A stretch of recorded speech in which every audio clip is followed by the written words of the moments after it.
안녕하세요. 인도 공부하는 이옥순입니다.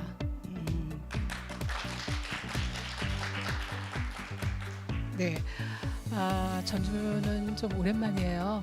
그래서 이제 내일 전주 시내를 돌아다니려고 계획하고 있습니다. 인도에 뭐 가셨다, 인도를 다녀오신 분도 있을 거고, 아니면 이제 인도에 대해서 문의하신 분들도 있을 텐데, 인도 얘기 시작하면서 제가 재미난 이야기 하나 먼저 해드리고 그리고 강의하겠습니다. 어느 날 인도의 성자가요, 이렇게 가만히 앉아서 명상을 하는데 문득 자기의 미래가 눈앞을 스치고 지나가는 거예요.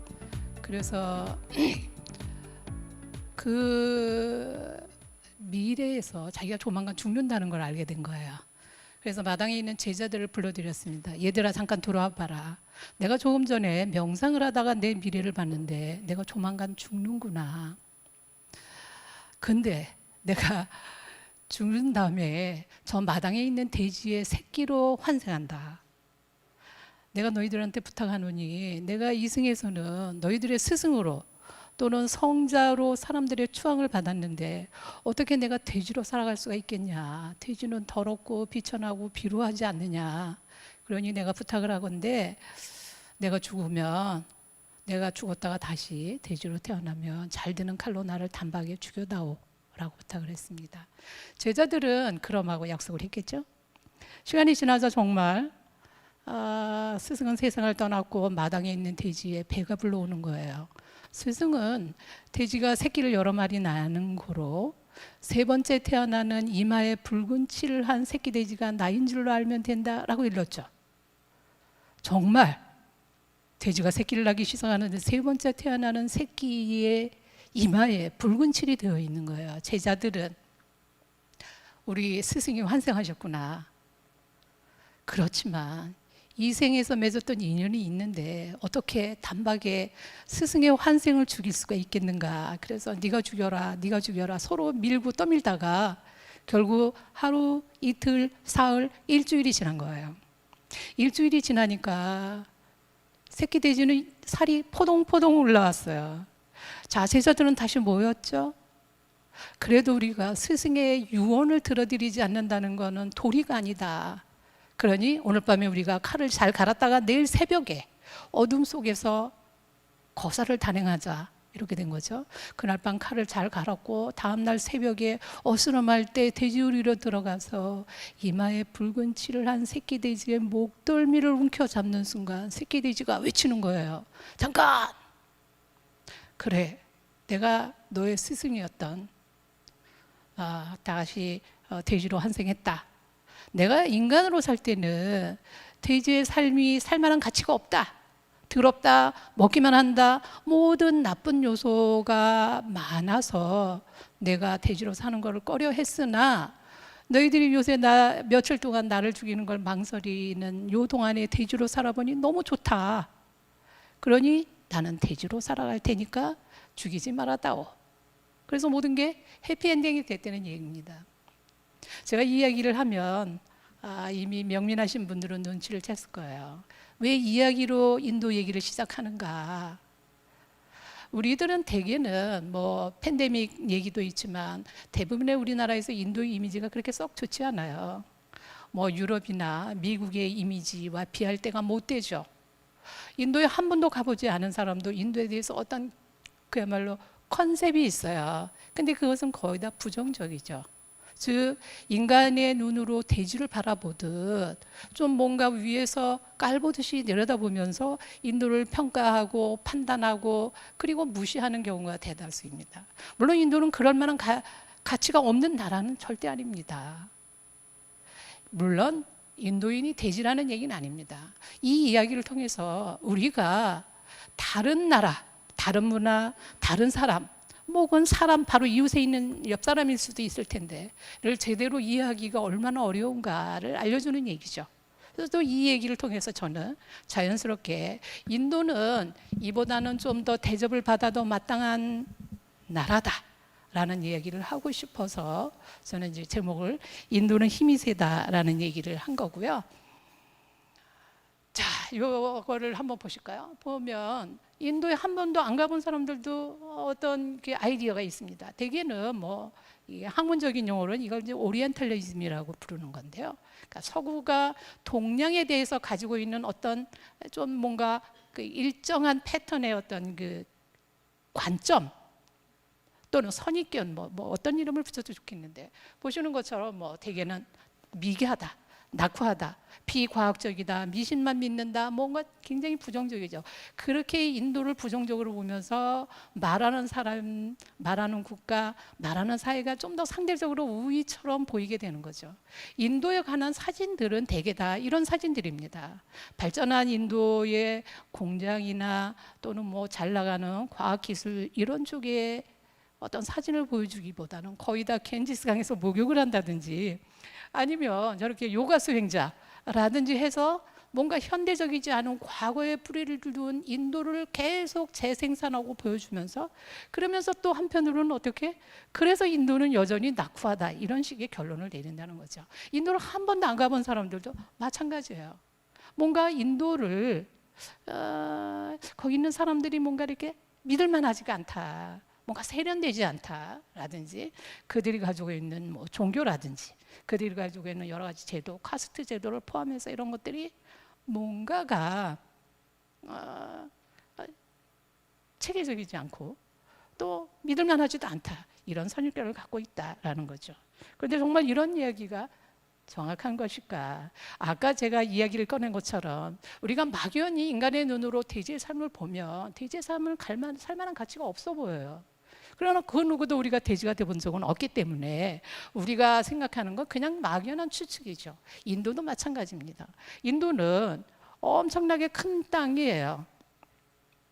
세계 7위의 영토 대국이야. 세계에서 7번째로 큰 땅이죠. 인구로는 지금 세계 2위인데 조만간 앞으로 5년 안에 중국을 이기고 인도가 1위로 올라설 가능성이 있어 보여요. 그러니까 엄청나게 큰 땅이죠. 그런 땅을 한마디로 낙후하다, 미신을 믿는다, 뭐 비과학적이다, 뭐 미개하다 이런 식으로만 도단을 내는 거는 좀 지나치지 않을까 그런 거죠. 인도는 대개는 아마 교과서에서나 또 우리가 학교 다니면서 공부할 때 제3세계, 가난한 제3세계 대명사같이 여겨졌었어요. 인도는 그럴 만한 것이 이슬람의 지배 약 700년 받은 이후에 바로 곧 이어서 영국의 지배를 200년이나 받았거든요. 200년은 사실 적지 않은 시기입니다. 그래서 자 보시면 1600년 그러니까 영국이 인도에 동인도 회사를 만들어가지고 인도에 왔을 때예요. 이때 인도는 세계 GDP의 22.5%를 2위예요. 1위는 이때 중국, 명나라 시대의 중국이죠. 1700년에 가면 인도가 1위로 올랐습니다. 그러나 영국이 200년간 인도를 지배하고 또 많은 것을 수탈하고 떠난 1952년을 보면 세계 GDP 중에 3.8%만 차지하는 아주 가난한 나라로 바뀌었다는 거죠. 그러면 인도가 무능해서 가난한 것인가? 인도가 무능해서 낙후한 것인가? 이렇게 얘기할 수는 없다. 200년이란 긴 세월을 뜯기고 뺏기었으면 그 존재가 사라지지 않은 것만도 엄청난 거지 않나. 저는 이제 근대사 전공자인데요. 그래서 47년에 인도에서 영국이 떠났는데 1900년에서 1950년까지의 50년 동안 GDP 성장률이 1%가 0.7%밖에 안 돼요. 그러니까 영국이 통치한 마지막 50년이. 그러니 인도는 거의 뭐 발전은 하지 않으면서 뺏기는 건 많으니 가난할 수밖에 없고 가난하면 우리가 요새 누리고 있는 여러 가지 뭐 어떤 이기 같은 거, 그러니까 뭐 문명의 이기 같은 거를 어떻게 할 수가 없죠. 좋은 시스템을 도입할 수도 없어요. 뭔가 있어야 되죠. 가난한 사람들만 있고 보면 문자 해독률도 영국이 200년이나 통치했음에도 글자를 읽는 사람이 17%밖에 안 됐다라는 거는 이거는 우리가 뭐 그러니까 인도가 잘났다라는 게 아니라 인도를 비난하기 전에 일단 그 배경을 조금 살펴보면 좋지 않나 이런 얘기죠. 인도가 47년 독립을 했습니다. 독립한 이후에는 그래도 우리가 독립이라는 게 홀로 선다는 뜻이잖아요. 홀로 선 이후에는 그때는 1%도 안 됐지만 처음에는 3%, 그 다음에는 5%. 92년 이후 지금까지 약 30년 동안은 6% 이하로 내려간 적이 없을 정도로 성장을 거듭해서 오늘날에는 뭐 인도가 지금 GDP 순위라면 5위 국가잖아요. 그러니까 한때는 뭐 지금 영국을 앞섰잖아요. 그러니까 이제 영국을 앞섰을 때 제가 진짜 좋아했어요. 제가 근대사 전공자라서. 자, 그렇다는 거죠. 그래서 인도가 가지고 있는 부정적인 어떤 생각들은 사실 200년의 어떤 흔적이다. 그러나 그 이후에 어떻게든지 살아보려고 애를 쓴 결과 국민소득 증가율 그래도 3%나만 기록하더니 5%. 그 이후로는 중단 없는 그야말로 성장 가도를 달려서 지금은 인도가 그야말로 슈퍼파워를 염두에 두는 세계 5위 안에 드는 GDP 국가가 됐을 뿐만 아니라 여러 가지 면에서 인도가 이제 지금은 뭐 슈퍼 3을 노리고 있는 그런 상황입니다. 그래서 그런 얘기들을 다양한 각도로 이제 시간이 한정되어 있기 때문에 뭐 저는 이제 한 인도가 가지고 있는 이런 거를 가지 말고 인도가 가지고 있는 여러 가지 힘을 좀 보자. 그러니까 숫자가 중요한 건 물론 아닙니다만은 그 너머에 있는 여러 가지 인도가 가지고 있는 저력, 발전 가능성 어떤 것들을 가지고 있기 때문에 인도가 21세기에 인도가 중심 국가가 될 거라는 전망들을 하고 있는가 그런 것들을 살펴보겠죠. 인도는 힘이 세다는 얘기를 이제 지금부터 쭉 하려고 그래요. 그러니까 뭐 이거는 이미 제가 말씀드렸는데 지금 이제 20년에 GDP가 인도는 이제 좀 다른 나라하고 좀 다른 게요. 인도의 경제 기반은 지금 이제 경제 성장을 주도하는 거는 3차 산업 서비스 산업입니다. 그러니까 컴퓨터, IT 뭐 이런 류의 소프트웨어 이런 쪽이 경제를 이끌어가고 있는 거고요. 그러다 보니까 인도에는 이제 우리가 생각하는 뭐 낙후하다 미개하다 낙후하고 미개한데도 맞습니다. 물론 인구가 뭐 14억 정도 되면 그 중에는 어떤 사람들이 없겠습니까? 그러나 인도가 가지고 있는 오랜 역사, 깊은 문명, 어떤 그 어려운 상황이었어도 인도가 정체성을 잃지 않고 오늘날까지 살아온 것 이런 모든 것이 인도의 힘인데요. 그거를 제가 이제 몇 가지로 좀 살펴볼게요. 먼저는 다양성의 힘이라고 한 우리가 다양성이라는 말을 많이 써서 다양성이 별로 새로울 건 없어 보이죠. 그러나 실제로 인도는 이제 굉장히 다양한 나라입니다. 그래서 정치적으로 이제 인도가 연방 국가인데요. 문화로도 연방제다 이런 얘기를 할 수 있죠. 세계관 문화가 다른 집단이 4,600개 정도라고 하는데 이 4,600개는요 거의 말이 안 통하는 외국인과 비슷한 집단이라고 해도 됩니다. 여러분들이 카스트 제도는 교과서에서 한번 배우셨기 때문에 4개의 카스트가 있다 뭐 이렇게 얘기하시겠지만 요거를 좀 세분화해 보면 하이 카스트가 3,500개에서 5,000개 정도 된다 그래. 이걸 이제 조사를 안 하기 때문에 잘 알 수 없어요. 그러나 이제 최하 3,500개는 넘는 걸로 알고 있고 이 3,500개는 같은 동일적인 집단이 아니에요. 그러니까 먹는 거, 입는 거, 관습 뭐 이런 것들이 조금씩 다 다른 집단이고요. 그다음에 이제 공식 언어가 일단 공용 언어가 23개라는 거죠. 한 개의 언어를 쓰는 우리로서는 정말 상상할 수도 없는 거죠. 제가 사진 2개 제가 찍은 사진들인데, 그러니까 한쪽에는 이렇게 이제 굉장히 서구화되고 도회적인 측면도 있는가 하면 한쪽에는 저렇게 14세기, 15세기의 방식으로 저 앞에 코브라가 있어요. 그래서 이제 저렇게 이제 피리를 불며 코브라가 움직이고 있는 이제 그런 식으로 이제 밥벌이를 하는 사람들이 뭐 관광객을 상대로 하는 것이기도 하지만 이제 저 문화의 이제 뿌리를 제가 알고 있으니까요. 굉장히 오랜 집단들이 이렇게 공존하는 사회다라는 거죠. 우리로서는 우리가 고려시대의 삶을 우리 한국에서 지금 찾아볼 수는 없지만 인도는 인도수 문명의 흔적이라든지 또는 뭐 1500년 전, 500년 전, 100년 전 이런 모든 것들이 다 공존하는 사회라는 거죠. 그래서 이거야말로 이제 다양성의 세상인데요. 아까 제가 공룡가 23개라고 말씀드렸잖아요. 저기 이제 10높이짜리 지표 한번 보시죠. 간디가 얼굴이 들어가 있고요. 자, 10높이 십자 아라비아 숫자 있는 거 보이죠? 자, 아래 사진의 왼쪽에 보면 십자라는 아라비아 숫자 밑에 글자가 꼬불랑꼬불랑한 게 보여요. 그렇죠? 그거를 확대한 게 왼쪽에 있는 거예요.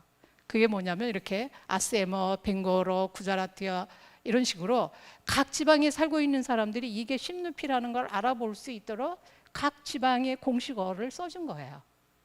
그러니까 이런 사회는 사실 그렇게 간단하게 우리가 생각하는 것처럼 일사불란하게 발전을 향해서 쭉 매진하면 당장에 내일 잘 살 수 있는 그런 사회는 아닙니다만은, 이런 다양성을 가지고 있어서 이 다양성들이 이를테면 인도가 굉장히 그 어려운 상황에 처했을 때, 예를 들면 제가 이제 이 인도의 다양성이 뭐가 이렇게 좋으냐라고 할 때 설명하는 게 이거예요.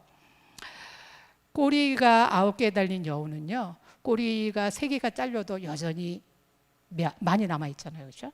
그러면 그걸로 정체성을 유지하며 살 수 있는 거예요. 인도를 인도답게 하는 것들이 그대로 남을 수 있다는 거죠. 물론 잘린 것은 또 보충하고 뭐 다른 문화들, 다른 제도들은 받아들이지만 그렇게 된다는 거죠. 그래서 인도가 아주 오랫동안 그 이민족의 지배를 많이 받고 이국의 지배를 많이 받았어도 인도가 인도다운 거는 바로 이런 다양성 중에 일부는 그 점령한 국가의 문화든 뭐 그들의 제도든 그들의 사상이든 받아들여도 또 나머지 일부는 또 옛날 것들도 같이 지키려고 하는 이런 것들이 인도의 생존에 긍정적이다, 이런 거죠. 그래서 힌두교가 이제 인도 인구의 80%가 믿는 종교니까 이거를 보면 다양성이 증명. 힌두교는 다른 유일신을 믿는 종교들과는 달리 종교 자체가 저렇게 다양한 걸 많이 믿는 겁니다. 다 포함되어 있어요. 저런 것들을 쭉 다 들어있고, 자이나 기독교는 물론 이제 그 뭐 바깥에서 온 기독교 이슬람도 일부를 받아들여서 그 힌두교 안에 들어가 있는 그런 형태를 띈다는 거죠. 그래서 이렇게 힌두교 인구의 다수가 믿는 사람들이 다양한 믿음을 갖고 있기 때문에, 그러니까 한 사람이 한 개만 믿는 게 아니라 2개를 믿어도 되고 3개를 믿어도 되는 거니까요. 뭐 그보다 더 많이 믿을 수도 있겠죠. 그러니까 그런 믿음을 가지고 있는 사람들이 인구의 80%를 차지하다 보니 인도는 다양한 나라일 수밖에 없다. 인도에서는 제가 뭐 오래 살아보기도 하고 인도에 자주 가니까요, 보면 똑같은 옷을 입을 사람을 만나기는 어려워요. 왜냐면 그만큼 전부 다채로워요. 자, 이거가 그 다채로운 인도가 잘하는 게 있죠. 바로 민주주의입니다. 가난하면서도 배고픈 민주주의를 한다라고 야유를 받으면서 인도는 독립한 이래로 민주제도를 지금까지 잘 지켜왔습니다. 민주주의를 잘 실천하는 이유가 바로 그거죠. 그러니까 우리는 다수결의 원칙을 따르지만 그렇다고 소수 있는 그 누구를 무시하지 않는 게 민주주의인데요. 바로 인도가 그런 거죠. 그러니까 다양한 존재들을 다 인정하니까 공식 언어가 23개나 되는 거죠. 인도 주지방, 자 여기 지도 한번 보세요. 지도를 제가 알록달록하고 골랐습니다. 그렇죠? 노란 거, 빨, 이게 다 주지방이에요. 그러니까 인도는 주지방이 37개 정도 되는데, 이 주지방이 대개는 자, 맨 위에 있는 거 말고 왼쪽에 보면 지금의 이제 인도의 수상 총리인 총리가 고향이고 간디의 고향인 구자라트 보면 구자라트어를 쓰는 구자라트 사람들이 살고 있는 땅이 구자라트 주예요. 그런 식이라는 거죠. 저 맨 밑에 있는 오른쪽 맨 밑에 보면 따밀나두라고 되죠. 따밀어를 쓰는 따밀 사람들이 살고 있는 땅이라는 뜻이에요. 나두는 왕국이라는 뜻이거든요. 그러니까 따밀이라는 나라 이런 뜻인 거죠. 그러니까 이렇게 각 지방은 각 주지방 사람들이 주 정부를 운영하면서 거의 반독립이에요. 인도의 주지방은, 연방제는. 그래서 자기의 정체성을 그냥 유지하면서 할 수 있다는 거죠. 그래서 인도가 이제 세계 최대 민주주의라는 말을 많이 듣는 이유는, 인구는 뭐 중국이 조금 더 많지만 중국은 뭐 민주 국가가 아니니까요. 인도가 지난번 총선에서 유권자가 9억 100만 명이었어요. 9억 100만 명을 데리고 선거를 치르는 능력을 갖고 있다고 하면 인도를 그거 하나만으로도 저는 인정해야 된다라고 보는 거죠. 별 문제 없이 선거를 치르잖아요. 선거가 이것뿐만은 아니에요. 주지방 선거, 또 지방자치단체 선거, 뭐 선거 굉장히 많음에도 불구하고 또 잘 치러나잖아요. 선거관리위원회의 권한이 진짜 막강하거든요. 어쨌든 자, 그래서 인도의 정체성, 다양한 정체성에 부합하는 민주주의가 잘 실천되는 거 한 가지만 봐도 인도는 정말 다양성을 갖고 있고 이것이 인도의 힘이다 라고 제가 얘기하잖아요. 그럼 어떻게 해서 이게 힘이 되냐? 앞에서도 제가 말씀드렸잖아요. 살아남는 힘이에요. 인도는 그리스, 여기 있는 거 보죠. 아프간서부터 옛날에 그리스 이제 알렉산더부터 이제 동방원적에 난 알렉산더가 인더스 강 유역까지 왔었거든요. 그때는 인더스 강 유역이 또 인도의 영토였으니까. 그 이후로 그 이슬람 국가인 뭐 페르시아, 아랍, 터키 이런 모든 나라들이 인도를 쳐들어왔고요. 그다음에 근대에는 포르투갈, 뭐 영국, 프랑스가 인도에 왔었죠. 포르투갈도 1949년인가 50년까지 인도의 한 영토를 차지하고 식민 지배를 했었던 겁니다. 자, 여기 보면 1206년부터 1850년까지 이슬람이 지배했다. 그다음에 영국이 지배한 거죠. 그랬음에도 불구하고 오늘날 인도에서 이슬람 인구는 비중이 14%밖에 되지 않는 거죠.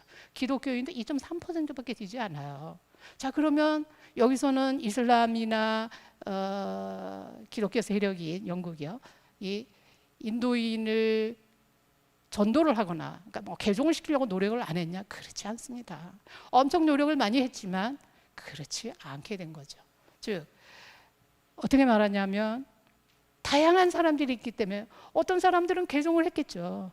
어떤 사람은 이슬람으로도 개종하고 불교로도 개종하고 어떤 사람은 또 기독교로도 개종했겠죠. 그러나 다양하기 때문에 어떤 사람은 개종하지 않고 남았다가 인도가 독립을 하고 뭐 이래서 오늘날에 이르게 되는 거죠.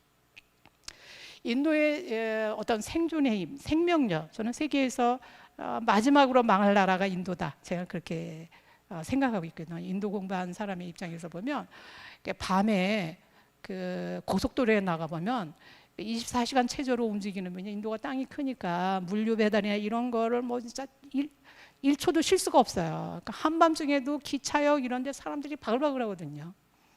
이런 걸 보면 인도는 진짜 망하지 않을 것 같다 이런 생각 많이 드는데, 자, 인도가 문화적으로도 그런 생명력을 갖고 있다는 걸 사진 3개로 제가 이제 시간이 좀 짧으니까 제가 질문을 되게 던지는데 던지지 못하고, 지금 3개의 사진을 제가 보이면 3개의 사진은 공통점이 보이죠? 뭘까요? 그렇습니다. 사진을 보시면 이게 옷이 오른쪽 어깨를 내놓고 이걸 우견 편단이라고 그래요. 편단 우견이라고 우리나라 말도 있죠. 그러니까 스님들이 장상과 가사를 매는 방식이기도 해요.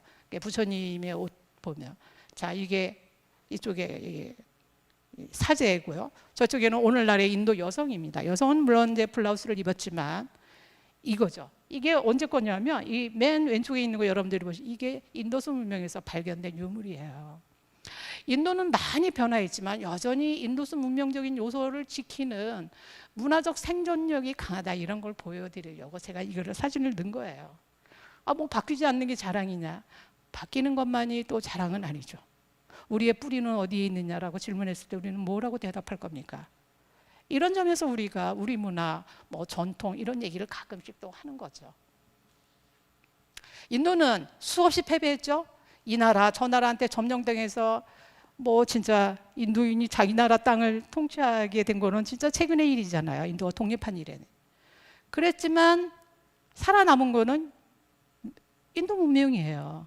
인도를 지배했던 그들은 다 어디로? 다 가거나 없어졌어요. 인도에 남은 거는 그런 오랜 지배를 받던 인도가 살아남았다라는 거죠. 패배했으나 살아남은 승자가 진정한 승자가 아니냐라고 하면 인도는 진짜 승자인 거죠. 그러니까 인도는 정치적으로나 군사적으로는 늘 패배하지만 문화적으로나 정신적으로는 패배하지 않아요. 진정한 패배는 정신을 잃었을 때죠. 그러니까 우리가 뭐 정신 말살, 정신주의 말살, 뭐 우리의 정신을 말살하려고 했다, 뭐 이런 표현들을 들으신 적이 있을 텐데 그러지 않는다는 거예요. 제가 사진 2장 넣은 건데, 자, 왼쪽에 여러분들이 보실 때 왼쪽에 있는 사진을 보면, 자, 그야말로 이제 대부분이 보면 세련되지 않은 인도의 옷차림들입니다. 왼쪽에 있는 분이 그 전에 총리했던 전 총리예요. 가운데 전 대통령이에요. 그 오른쪽에 있는 분 연방위의 의장입니다. 자, 이런 옷을 입죠. 이 사람들은 세련되지 않아서가 아니에요. 그러니까 자기 복장, 특히 정치인들은 전통 복장을 하지 않는 정치인들이 유권자가 찍어주지 않습니다. 너는 어디냐 도대체가. 늘 우리나라 문화를 좋아하지 않으면서 어떻게 우리에게 좋은 쪽으로 인도에서 우리나라를 좋은 쪽으로 끌고 가겠다고 주장할 수 있겠냐라고 보기 때문에, 특히 집에 가서는 어떻게 하는지 알 수 없으나 바깥에서는 대개 간디가 입었던 옷과 같은 목면으로 된 걸 풀 먹여가지고 빳빳하게 잘 데려서 입는 정치인들이 굉장히 많습니다. 이런 거죠. 저쪽에는 결혼식이에요. 인도는 힌두식의 결혼을 그대로 하고 있습니다. 이제 리그베다에 나오는 베다식의 결혼이라는데 약간의 이제 지역에 따라 이제 베리에이션 변태가 있는 거죠. 조금씩 바뀌는 거죠. 이런 여러 가지 형태는 바뀌지만 본질적으로는 브라만이 뭐 베다를 암송하는 앞에서 불을 켜놓고 그러니까 이제 뭐 아그니 신이 지켜보는 가운데서 서약을 하는 이런 결혼식을 지금도 하고 있습니다. 소위 말하는 흰 드레스를 입고 들어오는 인도의 신부는 기독교인 신부밖에 없어요. 그러니까 문화가 사라지지 않고 살아남는 힘, 이거를 제가 인도가 가지고 있는 두 번째 힘으로 생존의 힘이다라고 얘기하는 거죠.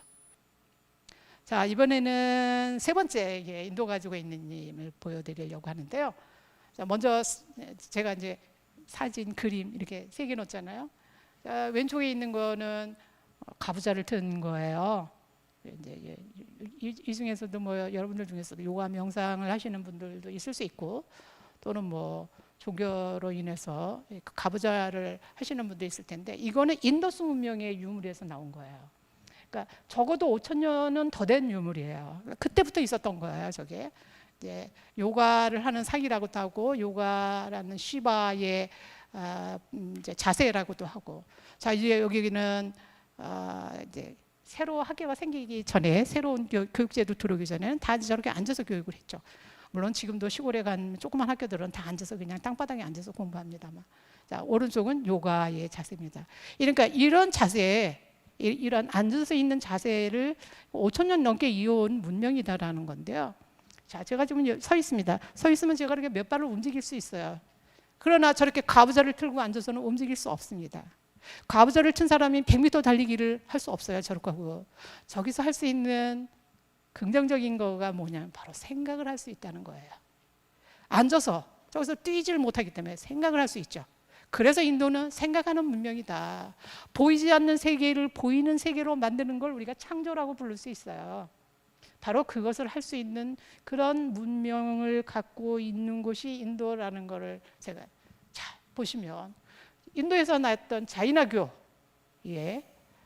신상 가운데는 불교, 아니 두 번째 건 불교, 세 번째 힌두교, 그 다음에 인도에 나는 종교가 또 있어요. 시크교. 다 앉아 있는 문명이죠.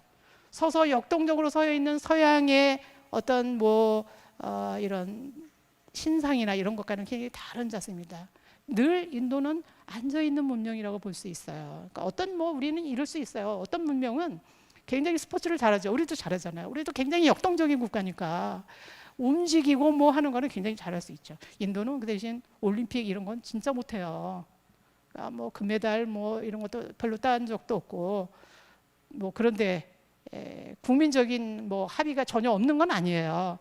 많이 했으면 좋겠다. 우리도 인구도 많은데 중국처럼 많이 따지는 못한다 하더라도 적어도 한국처럼은 해야 되지 않냐. 한국은 인구도 조금이고 나라도 땅덩어리 작은데도 저렇게 스포츠에서 뛰어난데 왜 우리는? 그러나 이런 문명의 어떤 색깔이라고 할까 이런 게 다른 거죠. 이런 사유하는 문명을 갖고 있기 때문에 이런 문명에서 뭐를 발견하냐면 여러분들이 알고 있는 아라비아 숫자를 인도인이 발견한 거잖아요. 아랍 상인들이 인도에 왔다가 그걸 유럽에 전해줬기 때문에 유럽 사람들이 아라비아 상인이 전해줘서 아라비아 숫자라고 부르는 거지. 인도죠. 제로를 발견한 것도 인도인입니다. 인도가 세계 문명에 기여한 것 중에 가장 큰 기여를 꼽으라고 하면 저는 제로의 발견을 꼽을 수 있습니다. 제로가 없었다면 오늘날의 과학기술 여러분들이 가지고 있는 스마트폰 바로 가까이에 있는 스마트폰도 또 이렇게 얘기하시겠죠. 인도가 아니라도 누가 했겠지. 그렇게 얘기하면 끝이 없습니다. 누가 먼저가 중요한 거죠. 아리아바타라는 사람이 이미 5세기에 파이, 제로, 지동설, 일시원 이런 걸 다 얘기한 거죠. 코페르니쿠스의 지동설이 나오기 1000년 전이에요. 그러니까 앉아 있는 거예요. 이렇게 이 브라만들이 앉아가지고 이렇게 별을 보고 이런 생각을 하는 거죠. 인도가 잘하는 게 그런 거예요. 이렇게 중국인들이 동의하지는 않겠지만 바둑, 장기 이런 그런 이렇게 말판을 놓는 것들 거의 다가 인도에서 키워놨다는 거거든요. 이렇게 앉아서 놀이도 필요하잖아요. 어떻게 뭐 1년 365일 24시간 명상만 할 수 있나요? 그러니까 가끔 놀이도 필요한데 그런 데 거죠. 자, 브라마구타가 7세기에는 이런 수식을 만듭니다. 1 더하기 0은 1이다. 1 마이너스 1은 1이다. 1 곱하기 0은 0이다. 이런 그런 거죠. 제로는 저렇게 5세기부터 해서 7세기에서 이제 아라비아 상인들이 또 이거를 가져가서 자기네가 또 막 쓰다가 유럽에 전해줍니다. 13세기에 전해줘요. 유럽에서는 그때 기독교 문명이잖아요. 이거 약간 위험한 개념이네. 그래서 못 쓰게 합니다. 그래서 제로가 본격적으로 쓰이기 시작한 건 16세기예요. 그전에는 쓰지 못하는데, 자, 그럼 로마 시대, 유럽 문명의 뿌리인 로마 시대에는 숫자를 어떻게 이렇게 쓴 거예요. 10이면 이렇게 쓰고 50이면 이렇게 쓰고 100이면 쓰죠. 근데 이 제로는 얼마나 좋은가. 오른쪽에다가 0만 붙이면 10배씩 늘어나는 거잖아요. 그죠? 제가 여러분들한테 질문해 볼까요? 자, 여기 제가 1000이 있어요. 이 옆에다가 동그라미를 어깨를 붙였어요. 얼마인가요? 맞히기 어렵죠. 인도인들은 이걸 사유했다는 거예요. 철학적으로. 그래서 그거를 이제 무한대인데요. 그거를 이제 불경을 통해서 우리나라에 들어온 게 바로 불가사의, 무량대수, 항아사, 겐지스 강가의 모래알이라는 뜻이거든요. 그러니까 헤아릴 수 없는 거죠, 다. 그렇지만 그거를 사유할 수 있는 문명이라는 거죠. 이런 문명이죠. 자, 저기 보면 제가 밑에 사진에 보면 가운데 동그라미를 해놨어. 거기 270 보이죠. 세계에서 최초로 제로가 쓰인 가장 오래된 흔적입니다. 저 9세기에 쓰여진 건데요. 270이라는 단어인 거죠. 오늘날에는 우리가 뭐 제로가 다 서양에서 해서 서양에서 발전했기 때문에 그런 거지만 실제로는 인도인들이 이렇게 앉아서 생각을 했다라는 거죠. 그게 뭐가 중요하냐면 그런 어떤 사유하는 문명에 영국이 지배하고 떠난 이후에 이제 인도도 독립을 하면서 인도도 과학기술 서구의 거를 받아들이잖아요. 받아들이다 보니 원래 가지고 있는 그런 어떤 사유하고 그런 기본적인 전통에다가 근대적인 어떤 과학기술이 더해지니까 인도가 과학기술 분야에서 두각을 나타낸다라는 거죠. 실제로 우리한테는 뭐 잘 알려지지 않았지만 달 탐사선도 보냈고요. 여기 보면 인도 국기 앞에 저기 우주인이 서 있는 거죠. 달 탐사, 화성 탐사선도 성공했어요. 세계에서 4번째인데 중국은 실패했지만 아시아 국가로는 최초였고 굉장히 염가로 만들어서 보냈죠. 그다음에 위성 같은 경우에 저기 이제 오른쪽이 보면 아까 그 5세기에 제로를 발견하고 지동설 뭐 이런 게 했던 거 아리아바타라는 수학자인데 그 사람의 이름을 딴 1975년 최초의 인공위성을 기념하는 지금 우표입니다. 그 이후로 75년이면 인도가 1인당 국민소득 70달러도 안 될 때예요. 그러니까 아까 제가 다양성이라고 그랬잖아요. 그러니까 가난하지만 한쪽에서는 누군가는 열심히 또 공부하고 생각하고 이런 사람도 있는 거죠. 한쪽에는 또 배를 구리는 사람, 굶는 사람들도 있지만 그런 거죠.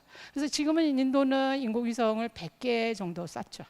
그래서 우리한테는 잘 알려지지는 않았지만 그쪽에서는 나름대로 인도가 이제 다음 해에는 내년에는 지금 유인 우주선을 지금 보내려고 지금 훈련 중이거든요. 그래서 달 탐사선도 지금 1단계 끝나고 2단계를 가고요. 화성 탐사선도 다시 또 업그레이드한 거를 보내려고 지금 하고 있고 이 외에도 과학기술 뭐 아까 제가 인도의 경제 발전의 주축이 컴퓨터 소프트웨어나 아니면 뭐 IT 이런 쪽이라고 했었는데 과학기술 입국을 꿈꾸는 인도가 이 분야에도 굉장히 매진하고 있고 우수한 사람도 많이 있습니다. 저희 남자 2명인데 인도인이에요. 그냥 이거를 뭐 재미서 만든 건데요. 위에는 구글의 CEO이고요. 빗자이 아래는 그 마이크로소프트사의 CEO인 두 사람이에요. 둘 다 인도에서 대학을 나온 사람들이에요. 그래서 뭐 구글하고 마이크로소프트가 어쨌든 지금으로서는 뭐 세계 첨단 기업이라고 꼽을 수 있는 건 어쨌든 다국적 기업인데 그거의 CEO를 인도인이 맡고 그 사람들이 뭐 유학을 간 거나 이런 게 아니라 인도에서 대학을 나와서 만큼 인도의 과학기술 어떤 능력이 있다는 걸 보여주기 위해서 제가 이 사진을 넣었습니다. 뭐 쉬지 않고 달려왔는데요. 세 번째로는 이제 뭐 제가 그 다양성의 힘, 생존의 힘, 그다음에 생각의 힘을 했으니까요. 이제 뭔가 그래도 좀 돈 얘기를 좀 해야 될 것 같아요. 인도가 가난하지만 그렇다고 인도가 뭐 아무것도 없었으면 여태까지 인도가 존속할 수가 없었겠죠. 인도는 오래전에 망했을 거예요. 근데 그렇지 않은 거죠. 그래서 인도가 가지고 있는 어떤 그 상인들의 능력 뭐 이런 것들을 한번 얘기해 보려고 그래요. 저거는 이제 포브스지가 선정한 부유한 인도인 10명이에요. 이 10명 중에 7번 여자분, 지금은 이제 10명 안에 못 들어가는데 저분 한 명을 제외하고 나머지는 다 누구냐? 상인 계층이다라는 거예요. 상인 계층도 어떤 상인 계층이냐? 제가 지도 여기 표시했잖아요. 저기 보면 인더스 밸리라는 글자 보일 거예요. 그게 이제 인더스 문명이 있었던 지역이에요. 거기서 쭉 따라서 해야 이렇게 위에 쪽은 인더스 강이니까 오늘날 파키스탄에 들어가 있지만 밑에 쪽은 아까 제가 말씀드렸던 구자라트 지역이에요. 대부분의 이 상인들이 구자라트 상인들이라는 거예요. 다 옛날부터 지금까지 상인이었다는 거죠. 그러니까 어느 날 물론 그 중에는 뭐 이제 1991년 인도가 경제 개혁을 단행한 이후에 사업을 시작해서 돈을 번 상인도 있어요. 이 부자 중에는. 그럼에도 본질은 역시 상인 계층들이고 이 사람들은 옛날부터 바다를 통해서 무역을 하고 그랬던 사람들의 후손들이라는 거예요.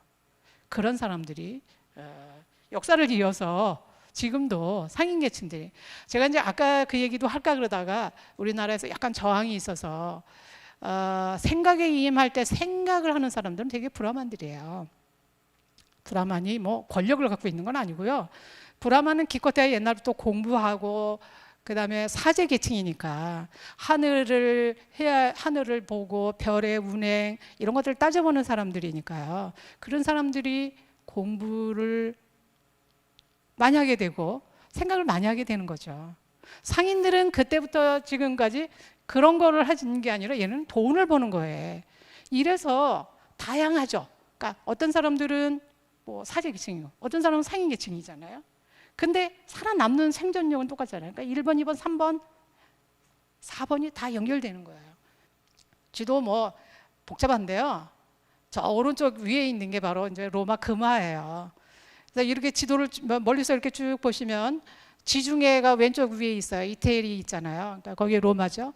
그러면 이렇게 홍해 여기 이집트, 리비아 이쪽에서 가운데 이렇게 쭉 있잖아요. 홍해를 따라서 이렇게 쭉 내려오면 여기가 아라비아해고 아라비아에 보면 저쪽에 있는 게 인도잖아요. 인도 보면 그 바다를 따라서 쭉 따라서 파란 게 많이 보이잖아. 이 파란 게 보이는 게 바로 로마 금화가 발견되는 곳이에요. 한 개 발견되는 게 아니라 그냥 집합적으로 많이 나오는 곳이죠. 그 말은 로마가 무역을 하고 무역 대금으로 그 말을 지불했다는 뜻이에요. 그러면 인도의 서해안이 제일 많잖아요. 인도가 옛날부터 인도에서 나는 제품이 많잖아. 제품이 많으니까 금을 달라 그래가지고 갖고 있었는데 뭐 금을 이렇게 감춰놨잖아요. 감춰놨는데 말하기 전에 자기가 죽을 수도 있고 또는 뭐 여러 가지 천재지변으로 그거를 제대로 쓰지 못하고 잃을 수도 있어서 그 전에 뭐 홍수가 났을 때 제가 작년에 그 여행 갔을 때 거기 그 지역이 그렇던데 홍수가 나가지고 땅이 팍 튀어나갔는데 물이 빠진 다음에 보니까 거기서 이제 로마 금화가 막 무지막지하게 나온 곳인데 바닷가예요. 그러니까 요 왼쪽에 있는 사진은 인도의 여신상이에요. 이게 폼페이에서 발견된 거예요. 이거 얼마 안 됐어요. 몇 년 안 됐어요. 그러니까 인도의 여신상을 폼페이까지 가져갈 만큼 이 당시에도 무역이 성했고 이걸 주도했던 사람들은 인도의 상인계층이다. 그 사람들이 그때나 지금이나 상업을 주도했고 오늘날에도 인도의 재벌이에요. 상인계층이 재벌이 되는 거죠. 왜냐면 돈 버는 거에는 노하우들이 있으니까요. 그런 전통을 갖고 있는 거고. 자, 아래는 뭐냐면 동남아예요. 동남아에 가면 여러분들 뭐 앙코르와트도 그렇고 인도네시아라든지 태국 가면 인도와 관련된 여러 가지 유적들을 보게 됩니다. 이게 뭐냐면 인도 문화가 이렇게 전해진 건데요. 이것은 이제 인도네시아의 이제 불교 사원의 사진이고요. 저런 식으로 있다는 거죠. 그러니까 불교가 퍼져나간 저건 지도긴 한데요. 불교가 어떻게 상인들을 따라가는 거예요. 상인들의 루트를 따라서 전도도 일어나고 했다는 거죠. 즉 이런 식으로 옛날부터 인도인은 돈을 버는데 아까 우리 사장님께서 인도인한테 많이 제가 그런 얘기 정말 많이 듣습니다. 유대 상인들보다 더 악랄하다라고 저한테 하소연하는 CEO분들이 꽤 계세요. 그러니까 인도는 돈 버는 노하우는 이렇게 오래되었기 때문에 절대 뭐 쥐거나 뭐 그러지 않죠. 잘 알죠. 어떻게 벌면 어떻게 이득이 남기나. 아까 제가 상인 계층 얘기하면서 구자라트 얘기만 했었지. 그 간디가 상인 계층이잖아요. 간디가 우리가 보면 이제 작전인데 그게 다 전략이지만 이제 우도 성자처럼 이제 우도도 입지 않고 맨발이고 그리고 뭐 이제 극단적인 다이어트를 해서 이도 다 빠지고 이래서 그분을 한없이 선하게 보지만 실제로는 굉장히 명민한 사람이에요. 영리하기가 그 사람은 상인 계층이기 때문에 이런 학자들의 연구도 있습니다. 상인 계층이기 때문에 그는 안다. 어떻게 하면 내가 영국을 이길 수 있는가? 그러면 영국이 군사력이 훨씬 뛰어나잖아요. 경찰력도 갖고 있어, 군대도 많아. 그걸 인도가 싸워서 이길 수 없다. 그래서 생각해낸 게 바로 비폭력인 거예요. 폭력으로 이길 수 없으니까 폭력을 쓰지 않는 걸로 싸우면 폭력을 쓰지 않는 사람한테 폭력을 쓰는 사람을 누구라도 비판을 하잖아요. 전 세계가 영국을 비판하게 된 거예요. 그런 것처럼 상인 출신인 간디가 판세를 읽는 능력이 그러니까 돈을 버는 것도 마찬가지죠. 판세를 아는 거죠. 그래서 이런 능력을 갖고 있다라는 얘기하는 거죠. 제가 아까도 얘기했잖아요. 인도는 이제 지금은 뭐 이제 GDP 순위도 올라갔고 그래서 전체적으로 인도가 많이 경제력이 향상됐지만 또 뭐 여전히 가난한 사람도 많은 나라입니다. 저는 이제 인도가 가난하지 않고 인도에는 가난한 사람이 많다 이런 표현으로 제가 돌려서 표현을 하긴 하는데 그렇지만 인도의 금에 관해서는 인도가 전 세계에서 결코 금으로 따질 때는 아까 뭐 로마 금화가 발견되는 것도 로마의 그 기록을 보면 사가가 뭐라고 쓰냐면 전 세계 금이 다 인도로 간다라고 해요. 그때부터 인도인은 진짜 금을 좋아해요. 그래서 이 왼쪽에 보면 위에 있는 게 락시미 여신인데 부의 여신이에요. 어떤 종교도 대놓고 돈을 벌게 해달라고 비는 종교는 없어요. 물론 빌고 싶지만 속으로 빌지 대놓고 종교 차원에서 이거에 거리낌이 없이 부의 여신, 부의 시인을 마구 숭배하는 그런 종교는 없는데 힌두교는 바로 그래요. 그렇기 때문에 근데 지금 여신의 손에서 금화가 뚝뚝 떨어지는 거예요. 자, 맨 아래쪽 사진 보면 마스크 썼잖아요. 인도가 부자들이 많은데 신흥 부자들도 많아요. 우리가 부자라는 걸 어떻게 보여주지? 요새 마스크 쓰는 시대야. 팬데믹 시대. 금으로 만든 걸 쓰는 거예요. 그 정도로 금이 많은 거죠. 금이 얼만큼 인도에 있는지는 그 누구도 몰라요. 인도 여성 결혼하는 거 보세요. 인도 여성들이 결혼할 때 금으로 저렇게 치장을 하는 거예요. 뭐 금을 무슨 뭐 10돈, 뭐 20돈 이 정도가 아니라 킬로그램으로 보통 하죠. 그러니까 보통 딸들이 태어나면 그때부터 금을 모아서 시집 보낼 때 몇 킬로그램을 보내준다 뭐 이러는 게 인도의 전통이죠. 너무 인도인들이 금을 많이 사서 이 세계 경제학자들이 인도 정부에 경고를 했어요. 금을 이런 식으로 사들여서 비장하면 왜냐면 금이 연방준비은행으로 가거나 그러는 게 아니라 다 개인이 사가지고 집에다 감추는 거예요. 금은 목걸이, 팔찌 뭐 이런 걸로 만들어가지고 집에다 둬두니까 이러는 것은 건전하지 않다. 인도가 건전한 경제를 유지하려면 건전하려면 그렇게 하면 안 된다. 이래서 지금은 이제 금에다가 세금도 많이 붙이고 그래서 금의 거래가 많이 줄었어요. 그렇긴 하지만 여전히 밀수더성하죠. 이건 뭐 공식적인 거지만 그런 거죠. 우리가 아까 제가 인도가 수많은 나라가 쳐들어왔다 그랬죠. 동방원정 뭐 알렉산더의 동방원정부터 시작해서 수많은 이민족들이 인도에 쳐들어왔고 또는 인도에 눌러 앉아서 인도인을 지배했죠. 왜 그랬을까요? 쉽게 말하면 인도에 뭐가 있어서예요. 아무것도 없는 황무지를 점령하고 황무지를 지배하는 사람은 이 세상에 없습니다. 그만큼 인도가 알짜가 많다는 거예요. 그 알짜들을 영국이 200년 동안 챙겨갔으니 인도가 가난한 나라가 될 수밖에 없는 거죠. 그래서 우리는 오랫동안 인도의 이미지, 그리고 그 여파는 지금도 남아있죠. 그때 200년 동안 아사간고가 그냥 인도에 남았다면 인도도 뭐 인프라를 좀 더 낮게 구축했겠죠. 그렇지 못했기 때문에 흘러가는 건데요. 자, 뭐 제가 이제 이런 식으로 인도가 가지고 있는 힘을 제가 뭐 인도가 가지고 있는 힘은 굉장히 많지만 그래도 어쨌든 정신적인 영역 또는 물질적인 영역 또는 인도가 우리가 이제 흔히 쓰는 요새 쓰는 단어 중에 이런 표현이 있어요. 지속 가능이라는 단어가 있어요. 페르시아 문명이 아무리 한때는 훌륭했을지라도 역사의 저편으로 사라지면 그거는 한때잖아요. 그야말로 살아서 지속 가능한 문명이 되어야 되는데 그런 점에서 인도는 지속 가능하다는 거예요. 인도스 문명에서 보았던 여러 문명이 지금도 인도의 델리에서도 볼 수 있는 이런 건 전 세계에 있을 수가 없는 거예요. 인도뿐이에요. 그러니까 얼른 보면 그러니까 세련되지 않고 인도가 아직까지 발전하지 못했다. 발전하지 못한 거하고는 다른 문제입니다. 다양성이에요. 여기도 있고 이것도 있고 이것도 있죠. 어떤 사람은 옛날 거를 갖고 있고 어떤 사람은 초현대적인 걸 갖고 있는 거죠. 이런 거니까 인도가 두툼하죠. 뿌리로 하면 생명력이 길다라는 거 말씀드렸잖아요. 그러니까 뿌리가 우리가 용비어천가에 보면 뿌리 깊은 나무는 바람이 아무리 불어도 뿌리가 뽑히지 않잖아요. 흔들리지도 않죠. 그렇지 않으면 이게 홀라당 나가버리는 거죠. 그러니까 외세 금세 점령당할 수 있는데 인도는 문화적으로는 우리가 문명의 이름으로는 절대 뿌리가 흔들리지는 않는다. 그러니까 살아남는다라는 거죠. 제가 지속 가능하다라는 단어를 쓰는 이유가 그거거든요. 지속 가능하게 살아남을 수 있다면 좋죠. 우리 대한민국도요. 그러기 위해서는 역시 우리도 뭔가 우리의 힘, 뿌리 이런 것에도 신경 써야 되는 거죠.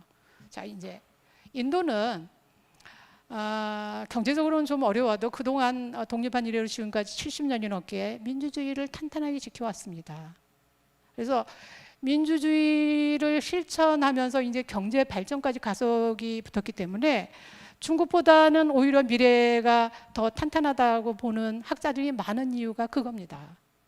뭐 중국하고 미국하고 그다음에 인도가 3파전을 벌일 거다라는 거잖아요. 30년 이후에는.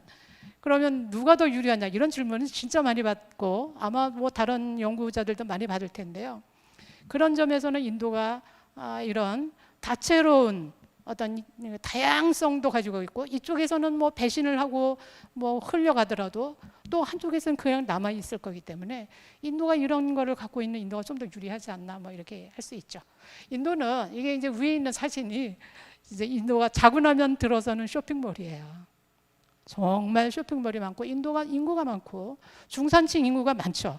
14억 중에 우리가 뭐 20%만 따져도 3억 6천이 뭐 3억 8천 이 정도잖아요. 그러면 4억인데 20%만 따져도 4억이면 우리나라 인구가 몇 배입니까? 그러니까 인도가 이제 인구가 많이 늘어나는 게 뭐가 좋냐 그러지만 그렇지 않습니다. 중산층 그러니까 인구가 많아야 누군가는 일을 할 거 아니에요. 인도가 가지고 있는 힘 중에 뭐 이건 너무 앞에 있어서 그냥 지나갔는데 인도는 젊은 인구가 많다는 거예요. 인도 인구의 65%는 35세 이하예요. 50%가 25세 이하예요. 그러니까 30세 미만은 인도가 경제 개혁한 이후에 태어난 친구들이에요. 그래서 그 친구들은 겐지스강에서 목욕하는 것보다는 햄버거 먹는 데 익숙한 사람들이에요. 그런 친구들이 교육까지 교육을 뭐 지금 인도도 교육받은 인구가 굉장히 많거든요. 전체 인구에서 절대수로 한다면 정말 엄청난 수가 매년 대학 졸업자 수 아니면 공과대학 졸업자 수가 엄청나게 쏟아져 나오지 않습니까? 이런 사람들이 있는 곳이다. 이 젊은 인구들은 아무래도 나이 든 사람보다는 좀 더 역동적이고 세상을 보는 관점도 다르기 때문에 인도의 미래에다가 한 표를 던질 수밖에 없는 이유가 여기에 있는 거죠. 그래서 인도는 이런 걸 바탕으로 해서 인도는 과학기술 뭐 여러 가지를 다 아울러서 힘을 써서 인도가 글로벌 슈퍼파워로 올라서겠다라는 야심찬 목표를 갖고 있습니다만은 지금 팬데믹이라는 좀 예기치 않은 그야말로 재앙을 만나서 인도가 고전을 하고 있습니다만 뭐 잘 넘어서리라고 봅니다. 뭐 인도는 어려움을 얘기하면 인도만큼 어려운 시기를 많이 보낸 나라는 지구상에 없을 거예요. 존재 자체가 없이 타민족한테 지배를 받은 것만도 공식적으로는 700년이 넘은 거잖아요. 그럼 700년 동안 정체성을 유지한다? 쉽지 않았을 겁니다. 그래서 저는 21세기 인도는 지금 이제 2020년대로 들어가잖아요. 30년 정도 가면 이제 인도가 뭐 글로벌 1위 될 거라는 그 채터드 그 영국에 있는 그 은행에서 전망을 내놓기도 했습니다만 그거야 뭐 전망이긴 하지만 적어도 우리가 알고 있는 제가 처음에 얘기한 것처럼 우리가 경제 발전이 조금 더 뭐 잘 됐다고 우리가 좋은 화장실을 갖고 있다고 좋은 차를 탄다고 좋은 집에서 산다고 또는 우리가 서구식의 멋진 양복을 입는다고 해서 인도를 깔보고 내려다보는 그런 것만은 조금 피해야 되지 않나. 다양성의 시대라는 것은 그야말로 그들의 존재도 존재할 만한 가치가 있다는 것을 인정하고 우리가 인도를 그런 면에서 때로는 연민과 또는 우정의 눈으로 바라보면서 다 같이 미래를 향해서 걸어나갈 수 있도록 여러분들이 응원도 해주시고 지켜봐 주시면 좋지 않을까 생각합니다. 제 강의는 여기까지 하겠습니다.